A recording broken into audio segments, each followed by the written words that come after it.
Hi everyone, मैं वर्तिका स्वागत करती हूँ अपने चैनल पे। आई होप आप सब अच्छे होंगे। एनआईए समरी की आज हमारी नेक्स्ट क्लास है जिसमें हम लोग यूनिट 4 पढ़ेंगे।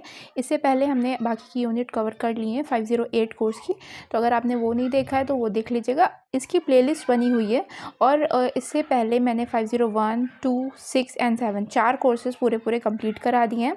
DT+B के लिए बहुत इंपॉर्टेंट है और किसी भी टीचिंग एग्जाम के लिए बेसिक बुक्स होती हैं जिनको आपको अगर आप पढ़ते हो तो आपके लिए बेहतर होगा। ठीक है, तो चलिए स्टार्ट करते हैं। चैप्टर का नाम है कला शिक्षा की योजना और संगठन। देखिए, पहली यूनिट में हमने क्या जाना, आर्ट एजुकेशन के बारे में जाना था।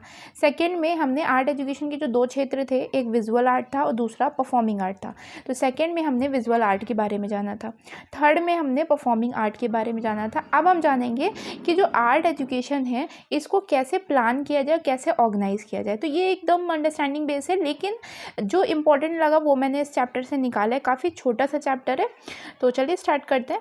पहले हम जानते हैं कि कला अनुभूति क्या है। तो नंदलाल बोस ने कहा कि कला जो आर्ट होती है वो विद्यार्थी को स्वयं को अभिव्यक्त करने के बहुमुखी रास्ते देती है। मतलब आर्ट खुद को एक्सप्रेस करने के बहुत सारे रास्ते खुद ही दे देती है। ठीक है, भाषा की कुछ सीमाएं होती है। अगर कोई आपको आनंद आ रहा है तो आप उसको एक्सप्रेस करने के लिए कुछ सीमा तक एक्सप्रेस कर सकते हो, लेकिन कला इसे संपूरित करती है। मतलब is a type of supplement होती है। कला इसको पूरी तरीके से एक्सप्रेस कर सकती है, जो भी आनंद या फील कर रहे हो एक्सप्रेस करने में। ये कहा है नंदलाल बोस ने।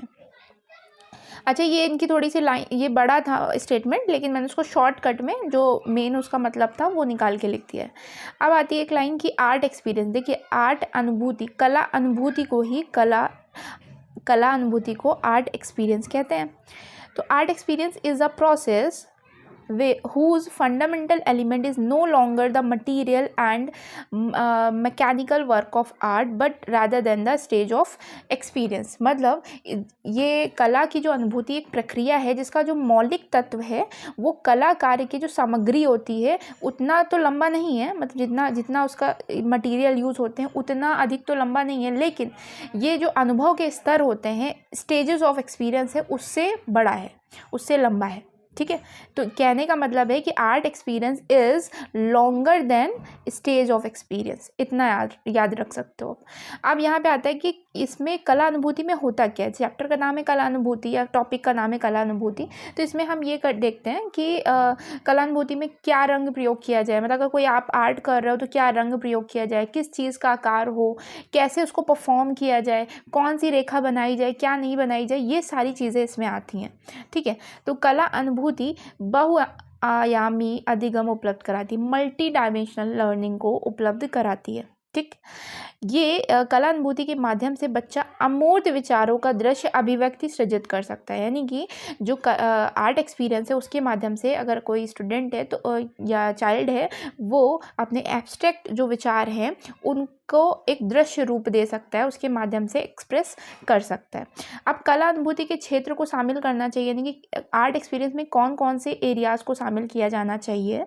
सबसे पहले मतलब कि आप क्या यूज़ करोगे, कैसे करना है, कैसे परफॉर्म करना है, ये सब आर्ट एक्सपीरियंस है। हाँ, अब इसमें आप ये देखोगे कि संसार जिसमें वे रहते हैं वो जानते हैं, इसको शामिल किया जाना चाहिए कि बच्चे जो भी चीज़ें उसमें कला की अनुभूति में वो जहाँ रहते हैं या जो चीज़ वो जानते हैं उन चीज़ों को समेकित किया जाए। लोग व अन्य जीव, आसपास के लोग या फिर अन्य जीव जो हैं उनको शामिल किया जाना चाहिए। और स्वप्न चित्र, अगर उनकी कोई इमेजिनेशन है, कोई थिंकिंग है, कुछ उन्होंने मतलब ऐसा सोच रखा है, सीक्रेट है, उनको शामिल किया जाना चाहिए। इसके द्वारा क्या होता है ना कि देखा, मैंने बताया था कि कभी कभी क्या युद्ध वगैरह में या फिर कोई बच्चा अगर बहुत इमोशनली उसको कुछ डैमेज हुआ है तो उस जगह पे वो क्या करता है, वो बोलता नहीं ज़्यादा, वो एक्सप्रेस करता है। तो वो उसके अंदर जो भी चीज़ें हैं उसको एक्सप्रेस करेगा कला के माध्यम से। अब आती बात कि योजना कैसे करेंगे हम लोग, है ना, कि कला की योजना कैसे की जाए। तो उससे पहले हम कुछ पॉइंट जान लेते हैं कि एज ए शिक्षक, सर्वप्रथम शिक्षक को एक कला के बारे में सोचना चाहिए और उससे जितनी भी संभावनाएं हो रही हैं उनको, उससे रिलेटेड कार्य को करवाया जाना चाहिए। अब यहाँ पे बात आती है कि जो कला बच्चों की जो अनुभूति है, हमें एज ए शिक्षक कुछ पॉइंट मैं बताऊँगी, उनको ध्यान रखिएगा कि कला की अनुभूति और अधिगम के लिए सबसे पहले हम एक अच्छा सा टॉपिक ही चुनें, प्रसंग का चयन करें। तो जो टॉपिक का चयन करना है वो बच्चे के एक्सपीरियंस और लर्निंग के अकॉर्डिंग करना है, उनको इंटरेस्ट आना चाहिए, ऐसा करना है। पाठ पुस्तक के बाहर के विषय का भी ले सकते हो आप, क्योंकि मतलब कि वो एनसीएफ तो कहते ही है कि क्लास के अंदर तक ही सीमित ना रहे बल्कि बाहर भी हो। तो पाठ्य पुस्तक के बाहर के विषय का अन्वेषण के लिए बच्चों को समय दें और टाइम भी ढंग से मतलब आयोजित करें। जो शिक्षा की समय सारणी में इनका समय भी अच्छे से होना चाहिए, योजनाबद्ध तरीके से होगी। ठीक है, अब आती है बात कि योजना में कला अनुभूति को योजना शामिल करती है। कला अनुभूति की योजना शामिल करती है। इसमें क्या क्या होता है, एक विचार की क्या करना है सबसे पहले, तो यही कि एक करना क्या है, ठीक है। फिर सामग्री उपकरणों का प्रयोग करना कि वो ढंग से जो मटेरियल हैं, जो डिवाइसेस हैं, उनका ढंग से यूज़ किया जा सके। स्थान और समय का संगठन करना, जिस जगह पे उसको ऑर्गेनाइज़ करना है उसकी अच्छे से उपलब्धता हो और समय को टाइम मैनेजमेंट का भी अच्छे से यूज़ किया जाए, उसको ऑर्गेनाइज़ किया जा सके। समर्पित पर्यावरण सृजित हो, मतलब आसपास का जो एटमॉस्फेयर है वो इन्वायरमेंट अच्छा होना चाहिए, उसके उस कला के जो आर्ट बनाया जा रहा है उसके प्रति होना चाहिए। प्रदर्शन क्षेत्र के लिए एक दृष्टिकोण होना चाहिए, यानी कि प्रेजेंटेशन के लिए भी एक व्यू होना चाहिए। मूल्यांकन के लिए अभिलेख तैयार करना, फिर आप जब इवेल्युएट करोगे तो उसके लिए डॉक्यूमेंट्स को रखना। तो ये फोल्डर वाला जो हम लोग ने पढ़ा था ना, वो फोल्डर में क्या होता है कि अभिलेखों को रखा जाता है ना, ताकि हम बाद में इवेल्युएट कर सकें। तो ये पूरी होती है योजना। योजना में ये चीज़ें शामिल होती हैं। अब आती बात कि टाइम टेबल, जो कला, क्योंकि हम लोग आर्ट की एजुकेशन की बात कर रहे हैं, तो आर्ट एजुकेशन के लिए जो टाइम टेबल है वो कैसा होना चाहिए कि कला के लिए अलग समय रखें। मतलब ऐसा नहीं है कि क्लास में कोई और क्लास चल रही है उसी में इन्वॉल्व कर दिया, उसके लिए अलग समय होना चाहिए। क्लासेस नियमित और लगातार होनी चाहिए। छोटे बच्चे जो होते हैं, यहाँ एक पॉइंट बताया गया है जो कि फैक्ट रिलेटेड है कि छोटे बच्चे के लिए प्रतिदिन समय दें, लेकिन क्योंकि उनका अटेंशन जो स्पैन होता है, मतलब जो ध्यान विस्तार की क्षमता होती है वो छोटी होती है, मतलब थोड़ी समय के लिए उनका ध्यान रुकता है। तो वो जो ध्यान विस्तार की जो क्षमता है वो कितनी है इनकी, वो 5 से 10 मिनट होती है। ठीक है, ये याद रखिएगा बच्चों का कितना होता है अटेंशन स्पैन, तो ये होता है 5 से 10 मिनट का। अब आती बात कि एक और चीज़, मतलब इस समय में ये भी ध्यान देना है कि समय का जो कालावधि है, मतलब जो भी पीरियड चल रहा है उसमें छोटी छोटी इकाइयों में विभाजन करके समय की आवश्यकता पे काम को किया जा सके। व्यक्ति या इंडिविजुअल ग्रुप भी बनाए जा सकते हैं, या फिर इंडिविजुअल भी काम किया जा सकता है, या फिर ग्रुप में भी कार्य किया जा सकता है। तो इस तरीके से ये सारी चीज़ें तो हम लोग पहले पढ़ ही चुके हैं। अब आती है बात कि दृश्य सामग्री, मतलब सामग्री क्या यूज़ करनी है। एक और चीज़, जैसे अगर जो भी आप कला करवा रहे हो, अगर उसका एम क्लियर नहीं है तो वो आर्ट क्लासेस बेकार होती हैं। तो आपके जो भी आर्ट है उससे रिलेटेड जो एम है या ऑब्जेक्टिव है उसका क्लियर होना बहुत ज़रूरी है। जैसे हम पेंटिंग करवा रहे हैं तो हमारा क्लियर होना चाहिए कि इससे हम ये सिखाना चाह रहे हैं। जैसे पृथ्वी दिवस है, तो पृथ्वी दिवस पे हमने कहा पेंटिंग बनाओ पृथ्वी से रिलेटेड, कि आप क्या सोचते हो, या पृथ्वी से रिलेटेड कुछ भी, अर्थ से रिलेटेड पेंटिंग, तो वहाँ पे हम अर्थ से रिलेटेड जो इन्फॉर्मेशन है वो देने की कोशिश करेंगे। हमारा एम क्लियर है, तो एम का क्लियर होना बहुत ज़रूरी है, तभी हमारी जो क्लासेस होंगी आर्ट एजुकेशन वाली वो एक सार्थक साबित होंगी। ठीक है, अब हम पढ़ेंगे कि सामग्री का संगठन कैसे करना है, मतलब जो भी मटेरियल यूज़ होंगे उनको कैसे ऑर्गेनाइज किया जाए, उनका स्थान, एक तो सामग्री के बारे में पढ़ना है, एक स्थान के बारे में पढ़ना है। सबसे पहले हम दृश्य सामग्री के बारे में देखते हैं कि जो विजुअल आर्ट होता है, विजुअल आर्ट में पेंटिंग, ड्राइंग और कोलाज वगैरह ये सब आ जाता है ना, पहले वाली वीडियोस में हमने पढ़ा है। तो ये सामग्री दो स्तर की होती है, एक तो शिक्षक या विद्यालय द्वारा प्रोवाइड की जाती है, या फिर मतलब दोनों हो सकती हैं ऑब्वियसली, या वाला केस नहीं है। पहला ये होता है, एंड सेकेंड होता है बच्चों और समुदाय द्वारा प्रोवाइड की जाती हैं। ठीक है, अब बात इन्होंने की है कि ये कहाँ से आती हैं। एक और चीज़, ये जो सामग्रियाँ होती है ना, ये कौन कौन सी दृश्य के लिए कौन कौन सी सामग्रियाँ लगती है हम पहले पढ़ चुके हैं। जैसे चित्रकला, पेंटिंग, इनके लिए हम कैनवस लगेगा, बोर्ड लगेगा, कलर लगेंगे, वो सारी चीज़ें हम पहले क्लासेस में कर चुके हैं, इसीलिए यहाँ नहीं कर रहे हैं। इसी तरह अगर परफॉर्मिंग आर्ट में देखा जाए तो क्या क्या लगता है, तो परफॉर्मिंग आर्ट में कॉस्ट्यूम लगता है, और जैसे वाद्य यंत्र है तो इंस्ट्रूमेंट लगेंगे, है ना, माइक लगेगा, मुखौटे लगेंगे, तो वो सारी परफॉर्मिंग आर्ट का हो जाता है।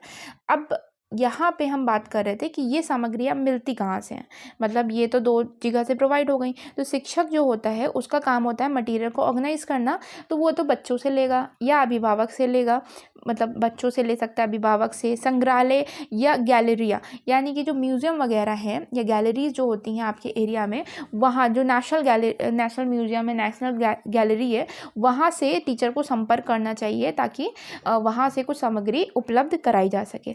कम्युनिटी से, समुदाय से कुछ सामग्री ली जा सकती है, जैसे अगर टोकरी निर्माता है, पेंटर है, कुम्हार है, इन सब से। टेलीविज़न और वीडियो से भी हम सिखा सकते हैं, उसका भी हम लाभ पहुंचा सकते हैं। अब यहाँ बात की गई है जादू का बॉक्स। जादू का बॉक्स क्या होता है? इन सामग्रियों को रखने के लिए आप मतलब स्थान होना चाहिए।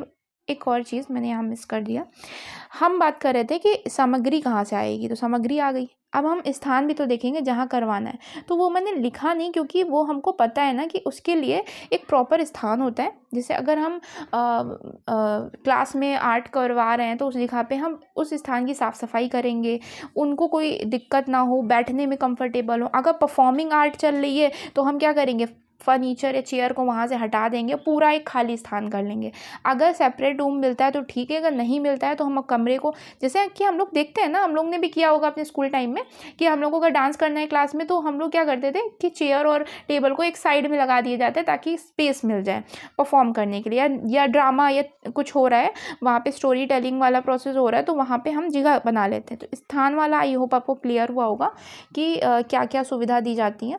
अब हम बात करते हैं कि हाँ, जादू का बॉक्स क्या है, कि उनको रखा कैसे जाएगा, उनको रखना संभालना ये भी तो एक बड़ी बात है ना। तो इसके लिए जादू का बॉक्स हम कह सकते हैं, एक डिब्बा है, बड़ा सा डिब्बा, जिसमें जितनी भी सामग्रियां हैं उनको हम रखते हैं। उस डिब्बे को क्या कहा जाता है? जादू का बॉक्स। तो अगर पूछा जाए जादू का बॉक्स क्या है, तो ये एक बड़ा सा डिब्बा होता है, बॉक्स होता है, कंटेनर होता है, जिसमें कला से संबंधित जितनी भी सामग्रियां हैं वो रखी जाती हैं। इसी तरह बच्चों का कॉर्नर होता है, चाइल्ड कॉर्नर, या फिर क्लास म्यूज़ियम होता है, वहाँ ये भी हो सकता है जहाँ पे सामान रखे जाते हैं, जो उत्पादित वस्तुएं होती हैं जिनको आपने बनाया है, उनका रख रखाव का एक दूसरा तरीका है ये। और ये एक तो जादू का बॉक्स आपको बता ही दिया। अब बात आती है कि प्रारंभिक स्तर पे जो एलिमेंट्री लेवल पे कला अनुभूति का संगठन और सरलीकरण कैसे करेंगे, मतलब उसको ऑर्गेनाइज कैसे करेंगे और उसको फैसिलिटेट कैसे करेंगे। तो सबसे पहले पिकासो ने एक लाइन बोली है, बहुत इंपॉर्टेंट है, इसको याद रखिएगा। पिकासो ने कहा है कि every child is an artist. बहुत ईजी सी लाइन है, हर प्रत्येक बच्चा कलाकार है।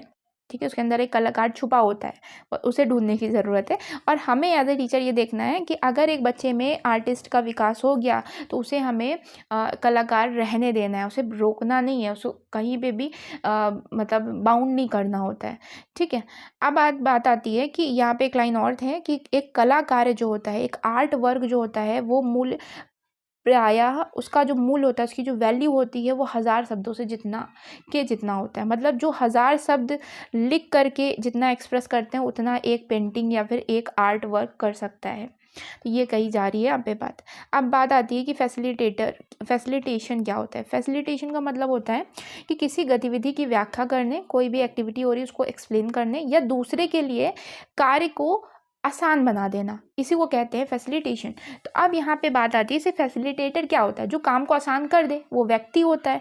फैसिलिटेटर इज़ अ व्यक्ति, पर्सन, जो कि किसी कार्य को आसान बना देता है। उस पूरे प्रोसेस को फैसिलिटेशन बोलते हैं, सरलीकरण बोलते हैं। तो यहाँ पे क्यों बात आई फैसिलिटेटर की? क्योंकि हम पहले भी पढ़ चुके हैं कि आ टीचर इज़ अ फैसिलिटेटर।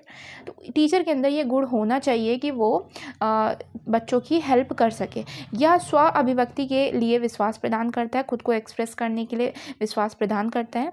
बच्चों को जब और जहाँ ज़रूरी है अपेक्षित सामग्री और स्थान उपलब्ध कराने का उत्तरदायित्व एक सरलीकर्ता के रूप में शिक्षक का है। मतलब अगर बच्चे को जब भी और जहाँ भी उसको नीड लगती है कि ये सामग्री, मटेरियल उपलब्ध कराया जाए या स्थान ढंग से उपलब्ध कराया जाए, तो इसकी रिस्पॉन्सिबिलिटी शिक्षक के पास आती है एज अ फैसिलिटेटर। अब एज अ शिक्षक हम लोगों को कुछ बातें पता होनी चाहिए, तो हम उसके बारे में चर्चा कर लेते हैं थोड़ा सा। सबसे पहले कि जो जादू का पिटारा है वो तो मैंने बता ही दिया कि उसका बक्सा बनाना है, जहाँ पे सामग्रियाँ रखी जाएंगी। अगर बच्चे गीत गा रहे हैं तो उनको साथ में गाना है। जो मैं बता रही हूँ उनको एक बार सुन लीजिए, ठीक है, माइंड में आ जाएगा वैसे। और बच्चों के बाद जो कला कार्यक्रम का आनंद लेने के लिए उन्हें प्रोत्साहित करें। अगर विद्यालय के बाद अगर कुछ कार्यक्रम वगैरह हो रहा है तो उनको प्रोत्साहित करें। हमें अभिभावक के ऊपर बर्डन नहीं डालना होता है, ठीक है। अपनी कक्षा को सीडी या संगीत वाले जो वाद्य यंत्र हैं उनसे समृद्ध रखें। उनकी क्लास में ये चीज़ें होनी चाहिए। मैदानों का दौरा आयोजित करें कि बच्चे वास्तविक संसार को भी ढंग से समझ सकें।